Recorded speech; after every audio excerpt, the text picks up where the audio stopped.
Welcome to Healthcare IT Today. I'm John Lind, together with my colleague and friend, Colin Hung. The world of technology and healthcare are ever-changing in new and novel ways, and that's why we love this stuff. So join us as we discuss the latest healthcare and health IT news, meshed together in new ways which help generate ideas and new perspectives. Plus, we'll have a little fun along the way. On today's episode, we'll be talking about generative AI in healthcare. And be sure to follow the show on social media at the hashtag HITSM and our personal accounts at TechGuy and at Colin_Hung.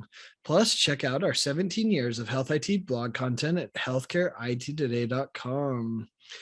This is a crazy area, you know. Rumors are Microsoft was going to buy them for $1 billion, something, a few billion. You know, what's a few billion here or there for Microsoft? But what is it? Chat RPT? Is that, you know, I always mess up the letters there too. But it's, you know, taking the world by storm. Yeah, I mean, it's just because it's so easy to use, right? And it's so unique to punch in a couple of words and have it generate some content for you. It's pretty fun.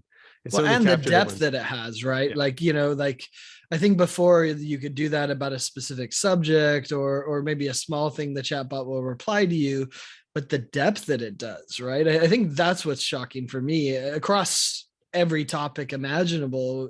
That's the astounding part. Yeah, and today's topic, by the way, does come to us from our online friends, because we put it out to the world to say, hey, what should we talk about on this episode of Healthcare IT Today? And Corinne Strom came back with this topic. Like, she basically asked us, what do we think the impact of generative AI will be on healthcare, given its popularity and given how much it's been in the news lately? Yeah, I mean, I think in the short term, the answer is zero, or approaches zero, right? I think it, you know, I think this is the core challenge of any AI solution for healthcare, is that you know, we have a really high expectation and bar because we're dealing with human lives, and so, you know, I think that's going to be the hard part with generative AI. Is like, oh, this may be really informative and may be helpful, but if it puts someone's life at risk, the community is going to kick against it. Yeah, I think so. I think we do have a very high bar when it comes to new tech in healthcare, and this is it can be looked at as, oh, this is kind of a fad thing. It's a neat thing for maybe other industries, maybe not for healthcare just yet. I do agree with you. So I think in the short term, clinically and operationally, it's probably not going to have a huge impact, but it does kind of spark the imagination of, like, you know, in terms of, wow, this thing is actually pretty intelligent. You know, could it be pointed at different things inside healthcare and generate trusted content or better content versus the stuff that it's doing right now? Yeah. And we've talked about this cycle before of technology adoption. I think, you know, is that, okay, let's imagine, what does generative AI look like in healthcare? Let's just play out that scenario, right? Okay, it's really ambient clinical voice with AI on top of it, right? Like, it's taking all of the AI, you know, ambient clinical voice data from a visit and generating a note based on the data that was said in the visit, right? Like, how is that any different than ambient clinical voice? It's not really, right? Other than right now, it's, you know, being supported by scribes and humans, right, that are ensuring that what was said is exactly right. But other than that, like, generative AI is ambient clinical voice and vice versa. It's just taken to that next level. And so you look at that and you're like, okay, so really, if I just listen to the visit and then, you know, generative AI generates the clinical note for me, how is that bad? That's what every doctor wants, right? Like, is that it does it for them. I think the problem is that when we first adopt technology like this, and when you apply a generative AI to a office visit or, you know, the exam room right now, it would produce this note that looks really close to a note, but isn't quite right. And every doctor would look at this and say, well, this generative AI is stupid, right? Like, how does it not know to do X, Y, Z? Or, you know, it would see something that's like, oh, that's laughable. And they're right. It is laughable because it probably merged two things that it shouldn't have or something like that. And so at first they'll look at it and laugh at it and be like, no, that will never replace me. but then it gets better and better, and humans train it better, and it understands better. And AI has that same curve of all technology, right? The curve of speed, the amount of data it has, etc. That then you go and you're like, wait, actually no, it's more precise than the doctor, right? So it goes through this initial thing where you're like, that's embarrassing, and then you're like, wait, it's actually pretty good, and then you say, oh no, it's actually better than the human. I think there's the potential. I mean, if anything, I think that is, to me, the impact that generative AI tools that are available right now will have on healthcare is that it's showing us what's possible, right? I don't know if it's ever, I don't think it's going to be adopted anytime really soon, but I think it's showing what's possible, right? It's looking like, if you look at the interactivity, you look at the answers that it's giving us now. And yeah, I mean, for medical stuff, it's probably not great, right? It's probably so generic, and it's like, it's not really saying anything, not enough for a doctor's note for sure. But the possibility now is saying, wow, like this thing, I mean, all I have to do is type in a bunch of symptoms and it's going to write an article. It's going to come back with a piece for me, right? Like with some content for me. That's not bad. No specifics and no, obviously no recommendations, but it's telling me some good information. And as you say, over time, it'll just get better. But I think just the fact that it exists is showing, wow, like this is how far AI has come. Yeah, for sure. And I think you and I have kind of played with this when we were working on a branding exercise that we were doing. And I think, what I realized from that was it's not very creative, right? Like there's some creativity elements if you ask the right questions to get the creativity to pull out of it, maybe, right? But when you think about it from a healthcare perspective, we don't want our AI to be creative, right? Like we want the AI to just do what's clinically relevant and proper and proven, et cetera, right? Like I don't know anyone that wants a creative doctor unless you have like some, really rare disease or something like that. Then maybe you do, right? Like, but for most of us, we want the proven, reliable, trusted, and interesting enough, that's what generative AI is good at. Like, oh, okay, we know this process, we've been here before, we've seen this data, let's repeat it 6,000 times, right? So I think that's what's really interesting about it, is that it's not creative, and that's good for healthcare.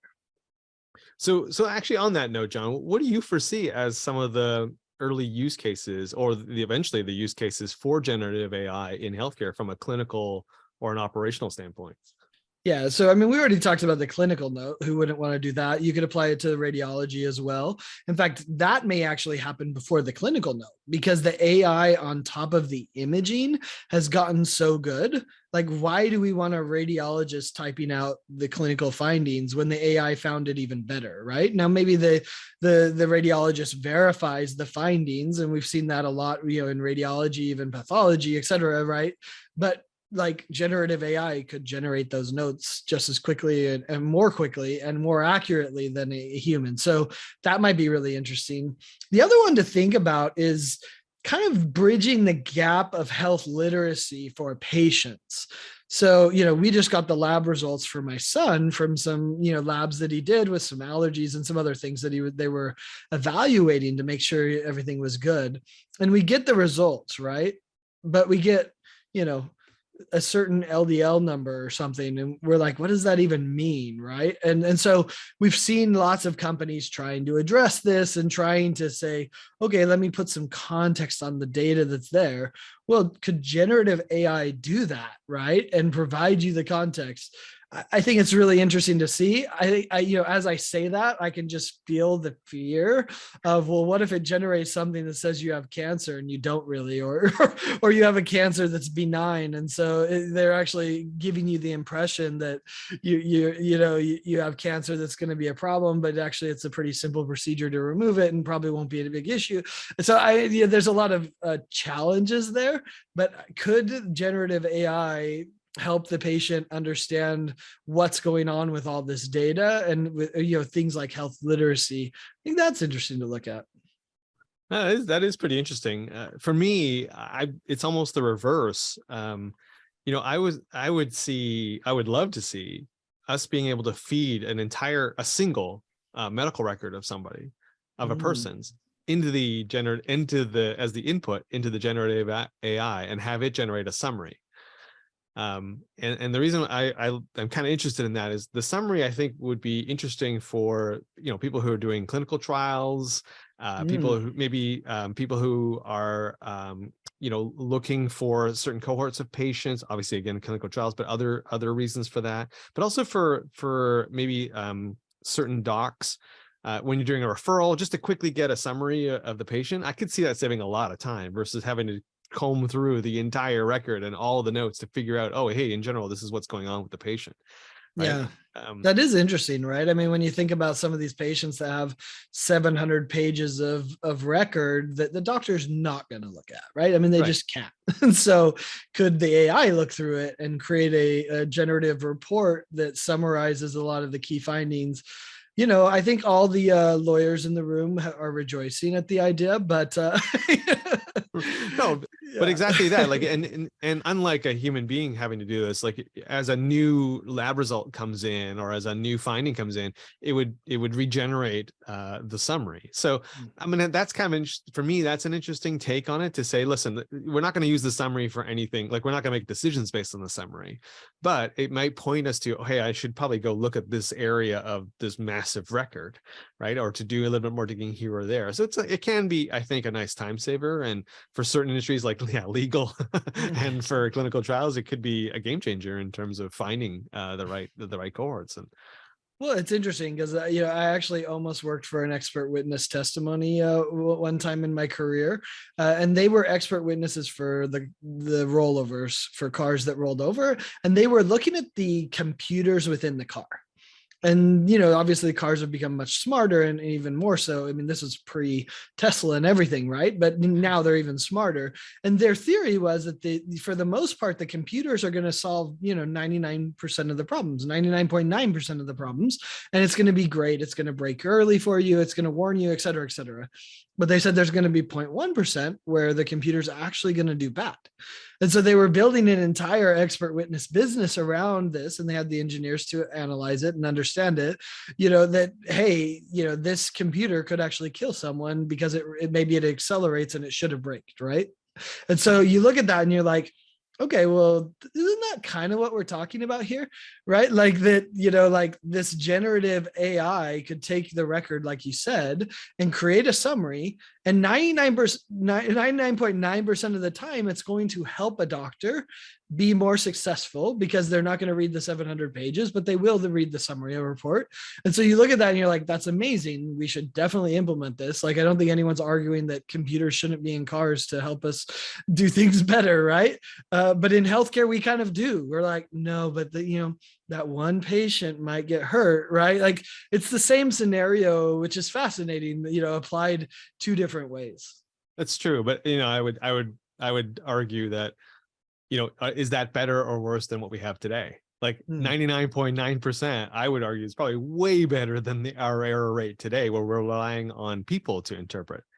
And we have legal cases where they didn't read the record, and then the patient dies, and they're held accountable. Exactly right. So yes, we should be concerned with that 0.1%, and we should find ways to address that. But we have to look at, I think we have to look at the big picture and go, hey, is 99.9%, like, is that already 10% better than what we're doing today? Because if that's the case, let's do it, right? Yeah, it probably is. Lots of interesting questions. Hey, if you're just tuning in, you're listening to Healthcare IT Today with John Lynn and Colin Hung. Today, we are talking about generative AI in healthcare, suggested by Corinne Strum as the topic today. So I want to go and talk about something you just mentioned there, John. What's the impact of generative AI going to be on trust in healthcare? Yeah, so I think it's going to be slow to hit healthcare, slower than maybe some of the other industries, right? So in some of the other industries, I think we're going to see it first, and we're going to be able to see this wave coming and then be able to deal with it. So I think actually the first place we're going to see this is actually going to be in politics. because the generative AI is going to go after politics in a big way. And it's going to create this disinformation, which we know has become a problem with social media and other things, right? Where we're going to have to figure out a new system of trust in the data that we read. But I actually think this is kind of an opportunity for healthcare organizations, because if anyone can generate any health information they want using generative AI, well, then who do we trust to curate that information and to ensure that it's accurate? And I think the answer to that might be our healthcare organizations that we look to and say, now there's some that I know are losing trust in them. So that's going to be interesting to see it evolve. But the question is going to be at its core, who do we trust to verify the generative AI? And I think the answer might be doctors. Interesting. That is actually a very fascinating thing to think about, that, if any, it's sort of like, I look at it as, back in the old, decades ago, it's very expensive to have a video camera, right? Mhm. And now everybody's a videographer, right? Right? And because it's gotten so cheap, it's gotten affordable. Now, everyone else has had to up their game. Cinematographers had to up their game and get better in order to differentiate themselves from just, a person with a really, really good camera. Will the same thing happen with healthcare content, the way you're talking about? Like, now that anybody can just type in a couple of keywords into the generative AI and have it generate good content. Now everyone can have good content. We no longer be able to tell, badly written content from good written content, because everyone's using generative AI. But you're right. I think what can happen is now the Mayos, the Cleveland Clinics, the trusted sources of information will now have to up their game and go, okay, when we put out content, we're gonna show all the work, or here's what we based it on, or all the studies. That is not necessarily what generative AI will do. It's not going to generate a list of references for you, at least not today, right? It should. Explainable AI is an important part, but it's not there. You're right. It's not there. Not yet, Yeah. anyway. So, but to your point, I think that it might actually, because we now know that everyone can generate good looking content, are we going to gravitate more towards those trusted sources where they have a vested interest to have nothing but the best content out there, because they could be held liable, right? Yeah. It's interesting, your example too. I was thinking about my experience with sports and watching sports and sports news. Growing up, you'd pull out the newspaper, right? And whatever was in the newspaper, you'd read it. And now of course, we read it online. People are live tweeting, you've got all these different things. Well, I've been through the experience where, I'm a big BYU football fan, and they stream the press conferences with the coach, with the players. And I often watch the stream of the coach and the players. And then I'll run across an article from one of those press where they're quoting the thing that I already saw. And for me, it's been fascinating. Like, oh, what did they choose to pull out of that or not? And to be fair, I don't read them anymore, right? Because I'm like, I just went straight to the source. I don't need this press person to pull out the key insights. I'm just going to watch the press conference itself, right? So I'm going straight to the source. So it's interesting, that change of mindset, right? And as far as, where do we get our information and who do we trust? And I want to go to the source as much as possible. And how is that going to apply to healthcare? I think it's going to be really interesting to see play out. But I think there is going to be some interesting aspects of generative AI, because as a patient, I may use generative AI not necessarily as a final stopping place, right? And I think the youth often get a bad rap by saying, oh, well, they just believe anything, or, oh, they don't care about privacy. And I'm like, no, I actually think they're very sophisticated in how they do it. And there's exceptions, of course, but and I think that's what we're going to do, is we're going to be more sophisticated. We're going to use the generative AI, which is going to educate us on the questions we should be asking our doctor, which creates a more collaborative relationship rather than just assuming that they know what they do, or, Googling something, right? Generative AI is just next level Google.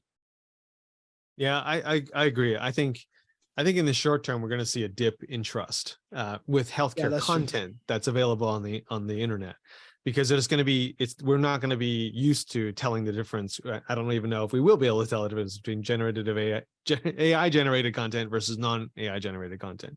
In fact, that's interesting to think about is, will there be laws put in place where you have to declare whether it is or it isn't, right? Yeah, that is Mu- interesting. right. Much like how the FCC now has to make you declare whether or not this content was sponsored or not, right? Like, is that now something you'll have to declare? It's like, oh, this article was or wasn't generated by AI. Anyway, I think until that happens, there's going to be a reduction, a decrease in trust in healthcare content, with the exception of the groups that you're talking about. I think people will still go to their trusted healthcare provider to say, okay, I'm going to trust the content from there. And I don't really care if they're using generated AI or not, because I trust them, right? And however they're generating content, I'm still going to trust them. But I think there's going to be an increase in noise, because the quality of the written content from some is just going to rise because this AI tool is so good. But that brings me to the final question I want to ask you, John. Like, should we be using generative AI in marketing for healthcare? Well, I understand the fear, and we've already discussed kind of the creative aspect, right, or lack of creativity thereof. But as the efficiency expert on this episode, I love to optimize everything. I think that it's going to have to be used, right? I mean, it goes back to what you just said. If I'm a healthcare organization, do I want to spend 3 hours generating this article? Or do I want to spend 5 minutes with generative AI, have it generate the article, and then spend 45 minutes, cleaning it up? And I think the answer is we're doing the cleanup, right? Like, and so that's probably what I think is going to happen with marketing as well, where you're going to take generative AI to accelerate and improve the processes and that you use. I think it will be interesting. Like, I'm waiting for the day that Healthcare IT Today receives a generative AI article, and are we going to approve it or not, right? And I think the answer to that is, if it provides value, I don't really care how you created it, right? Like, if it was a 15-year-old or a 70-year-old, I don't care either, right? Like, it's the quality of the content and does it provide value. Now, I wonder if the agency that submits it or the company that submits it will think, man, we got away with this one, right? But, for us, I think, at least from Healthcare IT Today perspective, the question has always been, does this provide value? Can generative AI provide value? I think the answer is yes. So we're probably going to use it. I'm going to take a slightly different angle on this question, but I'm going to take it from the perspective of a solutions provider. So somebody who's trying to sell something into the healthcare market. Okay. Can and should they use generative AI? I think the question really more is, will you be able to not do it? Because I think when I say that is, I think everybody is in the content game. Everyone's in the SEO game. And we all know that generating new content, fresh content for your website is one of the best ways to get your site to the top, right? And so, a lot of companies don't have the resources to create content daily. But with these tools, you could, right? Or a bi-weekly basis, or however frequency you want. Now you can just plug in some keywords and have it generate some content. The temptation will be just to take that and straight just publish it, right? Like, maybe they might spend 5 minutes cleaning something up or adding something at the bottom. But I think a lot of people are probably just going to take that thing and just publish it. Now, for the purpose of SEO, is that wrong? Well, probably not, right? Because probably what they're posting on is not like clinical information. Like, it's not like teaching you how to be a healthier individual. It's probably around, interoperability and the challenges in healthcare. Like, that's a pretty innocuous article, right? Yep. So I foresee people definitely using it to up their SEO game, to up their website content. But I think the danger is, and we've already seen one example where, some university student has already created a tool to reverse engineer. So you can point an article at his tool and it'll tell you whether a generative AI created it. So the risk is, well, what happens when you get found out? What happens when someone finds out that 90% of the articles on your website were generated by AI and actually not you? Yeah. And how is Google and the other search engines going to react to it, right? Because they have those tools as well. And so they're going to look at it and say, I don't know, will they do broad-based penalties because of that, right? So you're like, okay, I'm winning until you're not. It's kind of like paid link strategies, right? Like, they were great until Google said, never mind. And then they weren't, right? Then they were, a weight around your neck. So it is interesting. But your comparison reminds me, it's like, imagine when email was introduced. I mean, maybe you remember it more than I do, but that was an age joke. But imagine you're a company, you're like, nah, I'm not going to embrace email. I'll just stick to letters or faxes, right? Well, I guess healthcare kind of did, but that aside, if you'd stuck your head in the mud and said, I'm not going to use email, you'd be behind, right? And you'd be at a disadvantage to your competitors. Well, the same is probably going to be true with generative AI.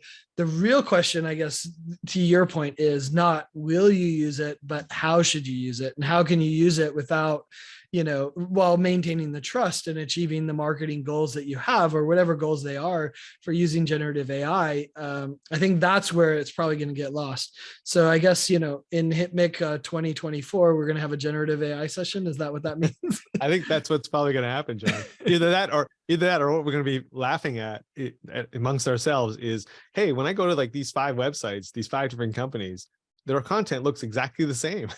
Right? Like, it's interesting. Will generative AI do that, right? Like, will it be the same across all 5, or is generative AI good enough that it's going to be just slightly different and it won't matter? And that's, I think, the fear of search engines, right? Or you're the guy you mentioned that created the tool to see, is it generative AI? Like, maybe I'm just a generative AI because I write in a similar matter, and that tool may think I'm just, redundant, when in fact I'm just a human that's very specific. I don't know. That's interesting. Well, that'll be an interesting test. If you and I type the same keywords into these generative AI, well, we get the same piece back right now. Right.